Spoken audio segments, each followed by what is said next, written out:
ಆಳಂದ ಪಟ್ಟಣದ ಶರಣ ಮಂಟಪದಲ್ಲಿ ಶ್ರೀ ಸದ್ಗುರು ರೇವಣಸಿದ್ಧ ಶಿವಶರಣ ಮಹಾಸ್ವಾಮಿಗಳ 75ನೇ ವರ್ಷದ ಅಮೃತ ಮಹೋತ್ಸವ, ತೀರ್ಥಲಿಂಗ ಪಟ್ಟದೇವರ 19ನೇ ಪುಣ್ಯಸ್ಮರಣೆ ಹಾಗೂ ಪ್ರಸ್ತುತ ಪೀಠಾಧಿಪತಿ ಶ್ರೀ ಚನ್ನಬಸವ ಪಟ್ಟದೇವರ 19ನೇ ಪಟ್ಟಾಭಿಷೇಕ ವಾರ್ಷಿಕೋತ್ಸವ ಭಾನುವಾರ ಬೆಳಗಿನ ಜಾವದಿಂದಲೇ ಭಕ್ತಿ, ಸಂಭ್ರಮ ಹಾಗೂ ವೈಭವದೊಂದಿಗೆ ಅದ್ಧೂರಿಯಾಗಿ ಸಂಪನ್ನಗೊಂಡಿತು.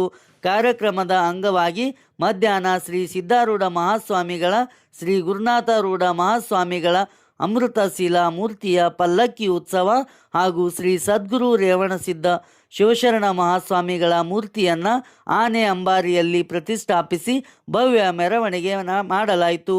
ಮೆರವಣಿಗೆಯಲ್ಲಿ ಕುಂಭ ಕಳಸದೊಂದಿಗೆ ವಾದ್ಯ ಕಲಾ ಮೇಳದ ಸಾತ್ನಲ್ಲಿ ಶ್ರೀ ಚನ್ನಬಸವ ಪಟ್ಟದೇವರ ನೇತೃತ್ವದಲ್ಲಿ ಪ್ರಮುಖ ರಸ್ತೆಗಳಲ್ಲಿ ಸಾಗಿದ ಮೆರವಣಿಗೆ ಭಕ್ತಾದಿಗಳ ಗಮನ ಸೆಳೆಯಿತು.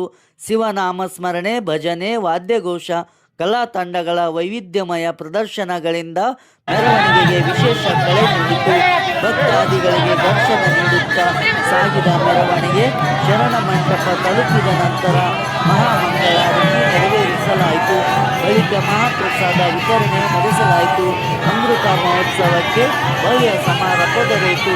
6 ದಿನಗಳ ಕಾಲ ನಡೆದ ಮಹೋತ್ಸವದಲ್ಲಿ ಪ್ರವಚನ ಮಾಲೆ, ಗುರುಗಳ ಎದುರಿಗೆ ವಿಶೇಷ ಪೂಜೆ, ಶ್ರೀ ಚನ್ನಬಸವ ಪಟ್ಟದೇವರಿಗೆ ಪಾದಪೂಜೆ ಹಾಗೂ ತರನಾರತಿ ಕಾರ್ಯಕ್ರಮಗಳು ಭಕ್ತಿ ಭಾವದಿಂದ ನೆರವೇರಿದವು.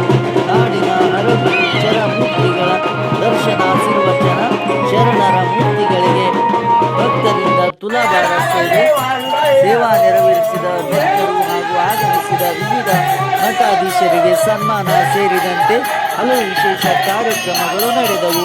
ವರದಿ ಡಾಕ್ಟರ್ ರವಿನಾಥ್.